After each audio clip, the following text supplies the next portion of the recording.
Welcome dear student. आज हम लोग इंजीनियरिंग मैथ्स का टॉपिक लैग्रांजेस लीनियर इक्वेशन को स्टडी करने जा रहे हैं। So after completing this module you will be able to determine the solution of linear partial differential equations of first order. So अगर हम एग्जामिनेशन पॉइंट ऑफ व्यू बात करें, बहुत इंपॉर्टेंट टॉपिक है। आपको एक क्या दे दी जाती है, partial differential equation of first order की दे दी जाती है और पूछा जाता है इसको सॉल्यूशन बताइए। दैट मीन्स आपके पास जो डिफरेंशियल इक्वेशन है उसका फेस क्या है, फर्स्ट ऑर्डर। दैट मीन्स क्या है, इन्वॉल्वमेंट अगर जेड फंक्शन है किसका, एक्स और वाई का है लेट, तो del Z by del x हो कॉफिशिएंट और del Z by del Y का कॉफिशिएंट हो, या इन जनरल जो स्टैंडर्ड नोटेशन है del Z by del x को हम लोग क्या किससे रिप्रेजेंट करते हैं, स्मॉल पी से रिप्रेजेंट करते हैं, और del Z by del y को किससे रिप्रेजेंट करते हैं, क्यू से रिप्रेजेंट करते हैं। दैट मीन्स ऐसी इक्वेशन हो जो पी प्लस क्यू टाइप में हो। दैट मीन्स पी का कॉफिशिएंट भी कुछ होना हो सकता है, क्यू का भी कॉफिशिएंट कुछ हो सकता है, कुछ इन द सेंस एक्स और वाई का कॉफिशिएंट हो सकता है पी और क्यू। तो इस टाइप के डिफरेंशियल इक्वेशन को हम लोग किस तरह से सॉल्व करेंगे वो हम लोग जो है स्टडी करेंगे। तो आई होप आपको ये समझ में आ रहा होगा कि डिफरेंशियल इक्वेशन, जिस तरह से डिफरेंशियल इक्वेशन के सॉल्यूशन के वेरियस एक्सपेक्ट है, तो यहाँ पे भी पार्शियल डिफरेंशियल इक्वेशन के सॉल्यूशन के भी क्या है, वेरियस एक्सपेक्ट है। तो हम लोग ये जो है ऑलरेडी डिस्कस कर चुके हैं कि किस तरह से डायरेक्ट इंटीग्रेशन मेथड यूटिलाइज करते हैं। तो डायरेक्ट इंटीग्रेशन में डिफरेंशियल कोएफिशिएंट क्या होना चाहिए, एक तरफ, और जो फंक्शन होना चाहिए वो दूसरी तरफ होना चाहिए। तो वहां इस टाइप के केस अगर पार्शियल डिफरेंशियल इक्वेशन है तो वहां हम लोग डायरेक्ट इंटीग्रेशन मेथड यूटिलाइज करते हैं। लेकिन अगर ये पता चल जाए कि जो इक्वेशन है वो केवल फर्स्ट ऑर्डर की हो और साथ ही साथ वो एक फॉर्म में हो, जिस फॉर्म को हम लोग पर्टिकुलर फॉर्म को क्या कहते हैं, लैग्रांजेस लीनियर फॉर्म कहते हैं। तो आइए स्टार्ट करते हैं। सबसे पहले लैग्रांजेस लीनियर फॉर्म क्या होता है और उसके एक एक स्टेप्स को देखेंगे, किस तरह से हम लैग्रांजेस लीनियर फॉर्म में अगर डिफरेंशियल इक्वेशन है तो उसका सॉल्यूशन हम लोग किस तरह से इस्टेब्लिश करते हैं, किस तरह से जो है हम लोग प्रोसीड करते हैं। तो सबसे पहले लैग्रांजेस लीनियर इक्वेशन का फॉर्म देख लेते हैं। फॉर्म इन द सेंस हम लोग पार्शियल डिफरेंशियल इक्वेशन में किस पर्टिकुलर इक्वेशन को हम लोग लैग्रांजेस लीनियर इक्वेशन कहते हैं, उसको हम लोग जो है सबसे पहले स्टडी कर लेते हैं। सो यहाँ एक डिफरेंशियल इक्वेशन लिखी गई है जो क्या है, फर्स्ट ऑर्डर की डिफरेंशियल इक्वेशन है और लीनियर है। लीनियर क्यों है, क्योंकि del Z by del x की पावर ना स्क्वायर है ना पावर हाफ है, simply del Z by del x का कोफिशिएंट है और del Z by del Y का कोफिशिएंट है। अब यहाँ बात करते हैं, अगर पी क्यू और आर की बात करते हैं तो पी क्यू आर भी हो सकता है, वो फंक्शन ऑफ किसका है, एक्स और वाई का हो।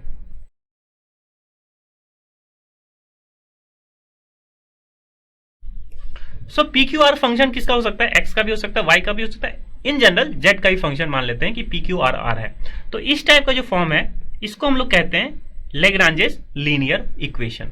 तो दैट मीन्स इन जनरल किसी जो है इन जनरल बुक्स में आपको क्या लिखेगा, या तो p del Z by del x plus q del Z by del y equals to r दिखेगा, या हो सकता हो क्या हो, क्योंकि del Z by del x को हम लोग किस नोटेशन से यूटिलाइज करते हैं, स्मॉल पी। तो ये भी किसका फॉर्म है, क्योंकि इसी को जो है इसी का एक फेस ये है, आप कह सकते हैं ये दूसरा फेस है, सेम फेस है। तो जहां del Z by del X equal to P है, del Z by del Y equal to Q है।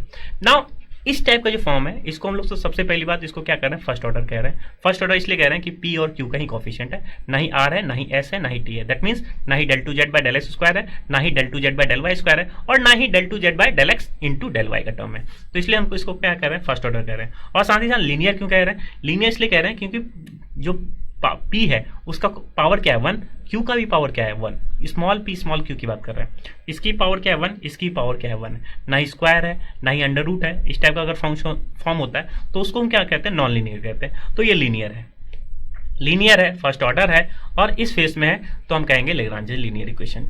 नाउ इसके जो वर्किंग स्टेप्स होते हैं, इसका अगर हमें सॉल्यूशन फाइंड आउट करना है तो पहले इसके वर्किंग स्टेप्स को लिख लेते हैं और फिर एग्जांपल से हम क्या करेंगे, सॉल्यूशन फाइंड आउट करने की कोशिश करेंगे पर्टिकुलर डिफरेंशियल इक्वेशन जो लीनियर फॉर्म में हो। सो इसका वर्किंग रूल क्या है, सबसे पहले स्टेप में क्या करते हैं, फर्स्ट स्टेप में dx by p equals to dy by q equals to dz by r करते हैं। और सिंस हमें सॉल्यूशन किसका चाहिए, z का चाहिए, इन टर्म्स ऑफ x और y चाहिए। तो स्टेप फर्स्ट में dx बाई पी कहां से आप लिखेंगे, जो स्मॉल p का कोफिशिएंट होगा वो लिखेंगे, q कहां से आएगा, जो स्मॉल q का कोफिशिएंट होगा वो लिखेंगे, और dz बाई आर, और जो हमारे पास राइट हैंड साइड में जो वैल्यू दे रखी होगी उसको यहाँ लिखेंगे। अब हमें इस पर्टिकुलर इक्वेशन को सॉल्व करना है। अगर आप यहां देखें dx by p dy by q equals to dz by r, तो p भी फंक्शन है किसका, x y का है, लेट्स से q फंक्शन है किसका, x और y का है। तो हम क्या कर सकते हैं, अब जो पार्शियल डिफरेंशिएशन है इसको हम क्या ले आए, डिफरेंशियल इक्वेशन में ले आए। किस तरह से डिफरेंशियल इक्वेशन में ले आए, क्योंकि अगर हम इन दोनों को सॉल्व कर लें तो x in terms of y आ जाएगा या y in terms of x आ सकता है। आपके माइंड में ये भी रहा होगा कि इन दोनों को सॉल्व कर लें, ये भी कर सकते हैं, या एक और परम्यूटेशन कॉम्बिनेशन के हिसाब से देखें तो एक और जो है बन सकती है, इन दोनों को सॉल्व कर लें। और कोई वेज तो बनेंगे नहीं, क्योंकि हमने मीन्स 3 इक्वेशन में 2 चूज करने का तरीका क्या होगा 3c2, जो कि क्या होगा 3। So now dx by p और dy बाई क्यू को हम लोग सेलेक्ट कर लें, तो यहां से x और y का सोल्यूशन मिल जाएगा। या क्या कर ले dy by D Q dz by D का सोल्यूशन ले ले, तो क्या हो जाएगा z और q में y में एक रिलेशन हो जाएगा। या dx by P dz by r में हम चूज कर लें, तो वहां से भी क्या मिल जाएगा x और z का सोल्यूशन मिल जाएगा। दैट मीन्स इस जो तीनों जो फेस बना हुआ है हमारे पास, या तो ये इक्वेशन या ये इक्वेशन या इस इक्वेशन को लेने से हमारे पास 3 सोल्यूशन मिल जाएंगे। तो 3 सोल्यूशन ना लेके हम केवल किसी भी इन तीनों में किसी भी 2 को हम लोग क्या लेंगे, 2 को चूज कर लेंगे और हम उसका सॉल्यूशन फाइंड आउट कर लेंगे। तो होगा क्या, सपोज हमने इसको चूज किया और इसको चूज किया, तो dx बाई पी और dy बाई क्यू में हमारे पास एक सॉल्यूशन मिल जाएगा, x in terms of y में हो जाएगा। और फिर हमने dy by q equal to dz by r को चूज किया, तो y in terms of z में मिल जाएगा। तो overall x in terms of y मिल गया, y in terms of z मिल गया। तो हमारे पास जो है उसको जो है किस हिसाब से जो है सॉल्यूशन लिखेंगे वो अभी नेक्स्ट स्टेप में देखेंगे। तो फर्स्ट स्टेप में हम क्या करते हैं, इस 3 में किसी भी 2 का क्या करेंगे यूज करेंगे और उसको सॉल्व करेंगे। यहां सिंपली फुल डेरिवेटिव है, दैट मीन्स इस स्टेप में हम डिफरेंशियल इक्वेशन का कॉन्सेप्ट यूटिलाइज करेंगे। दैट मीन्स होमोजीनियस है या जो है डिफरेंशियल इक्वेशन क्या है लीनियर डिफरेंशियल इक्वेशन है, या डिफरेंशियल इक्वेशन क्या है वेरिएबल सेपरेबल है। इस टाइप का डिफरेंशियल इक्वेशन को हम मींस जो अगर पर्टिकुलर डिफरेंशियल इक्वेशन इस फेस में होता है तो हम उसको करस्पॉन्डिंग जो डिफरेंशियल इक्वेशन का रूल है इन जनरल उससे हम क्या करते हैं आइडेंटिफाई करते हैं, सॉल्यूशन करते हैं। Now in the second step particular इस स्टेप को हम लोग ये कहते हैं, इसको ऑक्सिलरी इक्वेशन कहते हैं।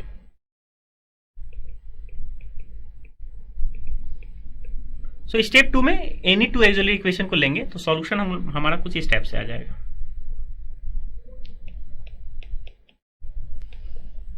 सो ऑक्सिलरी इक्वेशन को सॉल्व करेंगे, लेट एज्यूम कर लेते हैं कि हमारा सॉल्यूशन कुछ y इक्वल टू c1 और v equal to c2 type से आ गया। स्टेप 2 में हमारा सॉल्यूशन आ गया u equal to c1 v equal to c2। तो फाइनल जो सॉल्यूशन लिखते हैं स्टेप 3 में,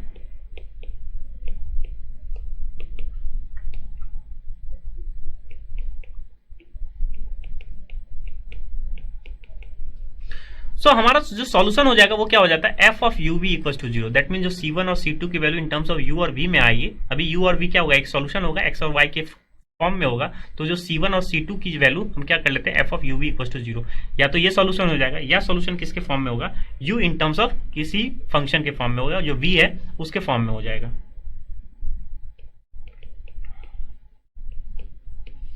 सो या solution f of u v equal to 0 type से होगा, या सॉल्यूशन क्या लिख सकते हैं हम u equal to 5v type के लिखे हुए। ये जो सॉल्यूशन हो किसका सॉल्यूशन होगा pp plus q equal to r का।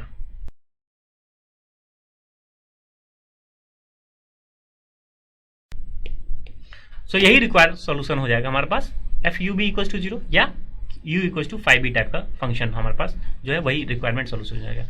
दैट मीन्स 3 स्टेप में प्रॉब्लम डन हो जाएगा, लेकिन जो पहला स्टेप है और दूसरा स्टेप है इसी में हमको क्या करना होता है डिफरेंशियल इक्वेशन जो है सॉल्व करना होता है। तो again differential equation various types में हो सकते हैं, तो आपको ये पता होना चाहिए जो डिफरेंशियल इक्वेशन है उसको हम लोग किस तरह से सॉल्व करते हैं। अगर डिफरेंशियल इक्वेशन का हमें आइडिया है तो पार्शियल डिफरेंशियल इक्वेशन का आइडिया इस फॉर्म में हम इजिली हैंडल कर सकते हैं। तो आइए एक एग्जाम्पल लेते हैं और ये जो तीनों स्टेप है उस पर्टिकुलर एग्जांपल में हम लोग क्या करते हैं इंस्ट्रक्ट करते हैं, गिवन करते हैं, पुटअप करते हैं, ये तीनों स्टेप्स प्रोसीड करते हैं फाइनल की तरफ कितना अपने सॉल्यूशन की तरफ। तो एक एग्जांपल जो है हम लोग स्टार्ट करते हैं।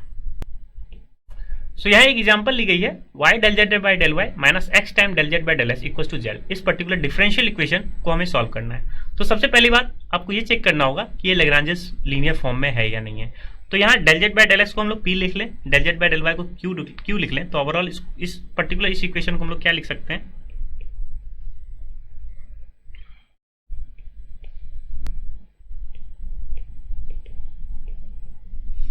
ये लिख सकते हैं। तो p का कोफिशिएंट क्या है minus x, x y z का फंक्शन होना चाहिए। q का कोफिशिएंट भी क्या है y, एक्स वाई जेड का फंक्शन होना चाहिए, या इक्वल्स टू r, ये भी किसका फंक्शन है z का फंक्शन है। दैट मीन्स ये किसकी फॉर्म में है लैग्रांजेस लीनियर फॉर्म में है। सो हम ये आइडेंटिफाई कर लिए कि ये जो पर्टिकुलर जो इक्वेशन गिवन है हमारे पास, जो पार्शियल डिफरेंशियल इक्वेशन गिवन है वो किसके फॉर्म में है लैग्रांजेस लीनियर फॉर्म में है। तो लैग्रांजेस लीनियर फॉर्म में हो तो हम क्या करें जो वर्किंग स्टेप्स है उसको फॉलो करें। तो फर्स्ट वर्किंग स्टेप्स क्या कहता है,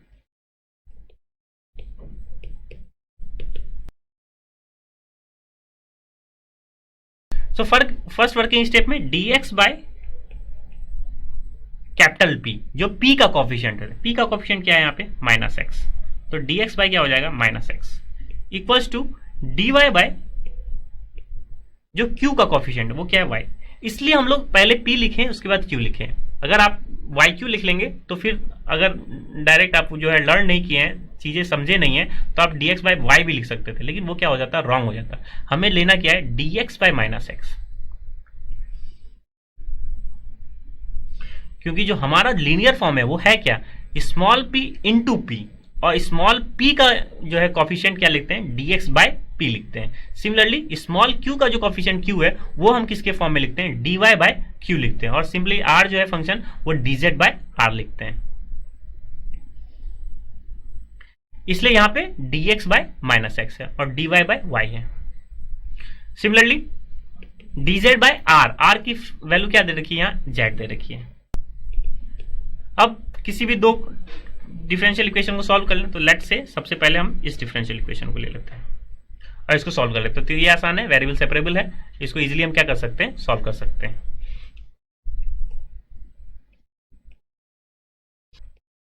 सो हम इस पर्टिकुलर टर्म्स के लिए क्या सॉल्व कर ले? dx बाय, सिंस माइनस है, -x equal to dy by y solve कर ले।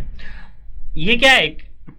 अपने आप में वेरिएबल सेपरेबल है, इसमें और कुछ करने की जरूरत नहीं है। dx x के टर्म में लिखा हुआ है, dx मींस x किसके साथ है? dx के साथ है, y किसके साथ है? dy के साथ है। तो ऑलरेडी ये वेरिएबल सेपरेबल में है, वेरिएबल अपने आप सेपरेट है, x के साथ में dx, y के साथ में dx। जस्ट इसको इंटीग्रेट कर लेंगे तो हमारे पास x in terms of y आ जाएगा।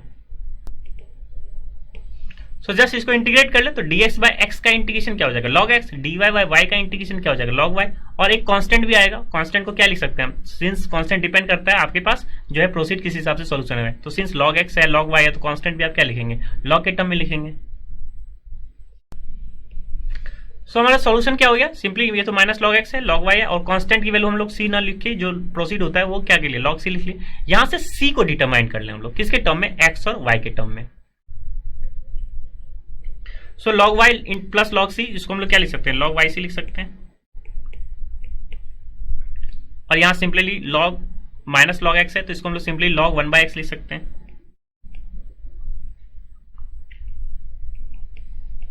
या आप ऐसे लिख सकते हैं। तो यहां हम लोग क्या किया? log m की पावर n का फॉर्मूला क्या होगा? n log m, और यहां log m into n is nothing but log m plus log n।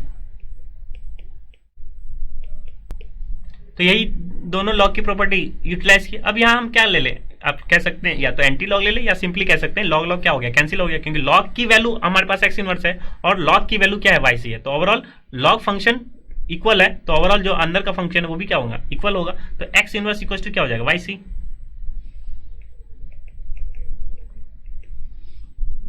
यहाँ x से मल्टीप्लाई कर दे, या कह सकते हैं आप x से क्या कर दे? डिवाइड कर दे, तो overall x into x inverse is nothing but 1। तो यहाँ क्या हो जाएगा? एक्स वाई इंटू सी हो जाएगा।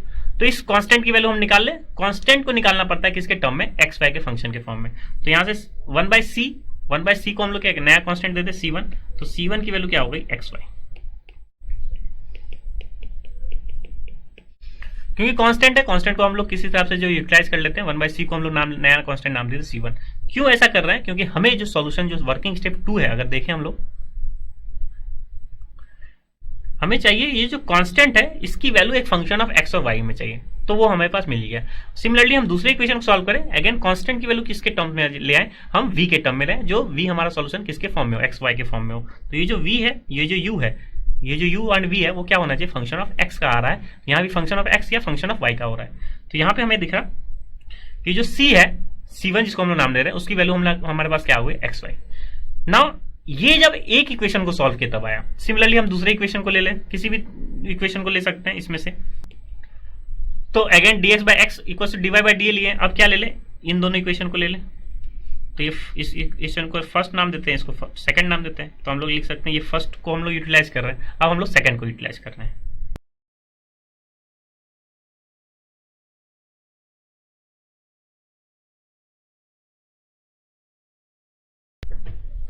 तो यहां से सेकंड इक्वेशन हमारे पास क्या हो गई? dy by y equal to dz by z। इसको सिंपली ये भी क्या है? वेरिएबल सेपरेबल है। y dy के टर्म में, z dz के साथ क्लब है, तो इसको हम लोग वेरिएबल सेपरेबल है, तो इसको अकॉर्डिंगली हम क्या कर ले? सिंपली इसको इंटीग्रेट कर ले, तो y किसके टर्म्स में आ जाएगा? z के टर्म्स में आ जाएगा।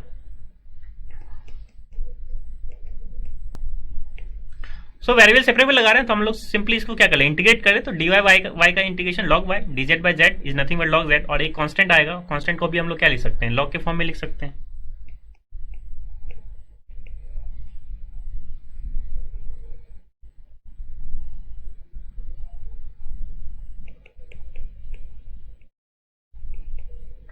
तो लेट्स से नया कांस्टेंट हम मान लेते हैं log c2 मान लिया हमने नया कांस्टेंट।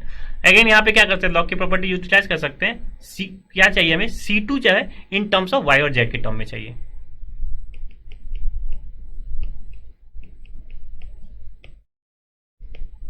सो अगेन यहाँ log y equal to log z into c2 है, तो that means y equal to क्या होगा, z इंटू c2 होगा, क्योंकि अगर इसका log निकाल रहे हैं और इसका भी log निकाल रहे हैं, अगर सेम वैल्यू आएगा दैट मीन्स जो अंदर का फंक्शन है वो भी क्या होना चाहिए, सेम होगा। तो that means y equal to क्या हो जाएगा, z इंटू c2। या आप सिंपली कह सकते हैं हम एंटी लॉग ले लेते, तो एंटी लॉग और लॉग क्या हो गया, कैंसिल हो गया। तो y equal to z into c2 हो गया। यहाँ से c2 हम निकाल लें, c2 की वैल्यू क्या हो जाएगी,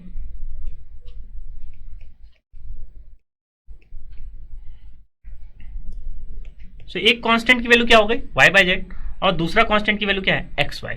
अब जरा सा हमारे पास जो ये स्टेप 2 क्लिक हो गया, स्टेप 2 भी हम लोगों ने क्या कर लिया, डन कर लिया, दो ऑक्सिलरी इक्वेशन को सॉल्व कर लिया। अब अगर स्टेप 3 को देखें वर्किंग स्टेप में, सो थर्ड स्टेप में क्या है कि अगर आपने ये निकाल लिया c1 in terms of u और c2 in terms of v निकाल लिया, तो डायरेक्टली आप सॉल्यूशन क्या लिख सकते हैं, f u v equals to 0। That means f c1 यहाँ रख लें, c2 रख लें और उसको क्या कर दें, 0 की तरफ कर लें। तो जो भी कांस्टेंट है उसकी वैल्यू आप एक फंक्शन के फॉर्म में लिख लें, वही आपका रिक्वायर्ड क्या हो जाएगा, सॉल्यूशन हो जाएगा। तो हमारे कांस्टेंट क्या क्या है, एक c1 है और एक दूसरा कांस्टेंट क्या है, c2 है। c1 c2 कांस्टेंट कहाँ से की बात कर रहे हैं, मींस क्या बात करना चाह रहे हैं कि हमारे पास जो वेरिएबल है x और y किसके टर्म में, c1 के टर्म में इक्वेट कर लिया, और वेरिएबल y और z को क्लब कर लिया किसके टर्म में, एक कांस्टेंट के टर्म में। तो दैट मीन्स यहाँ से हम क्या लिख सकते हैं, c1 c2 इक्वल्स टू 0, यही रिक्वायर्ड सॉल्यूशन हो जाएगा। और c1 और c2 किसके टर्म में लिख लें, जो फंक्शन की वैल्यू आई है x, c1 क्या है xy और c2 क्या है y बाय z।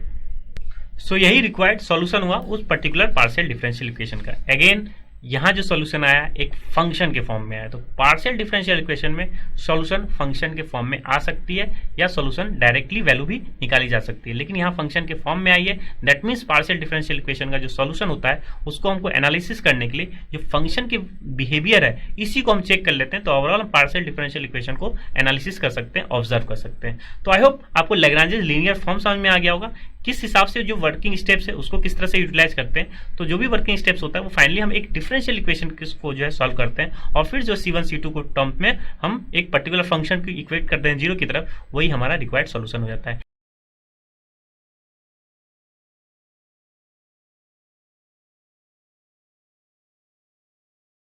एक और एग्जांपल देखते हैं, थोड़ा सा इससे डिफरेंट देखते हैं, और उसमें भी हम लोग लैग्रांजेस लीनियर फॉर्म ही देखते हैं और उसका सॉल्यूशन जो है हम लोग फाइंड आउट करते हैं।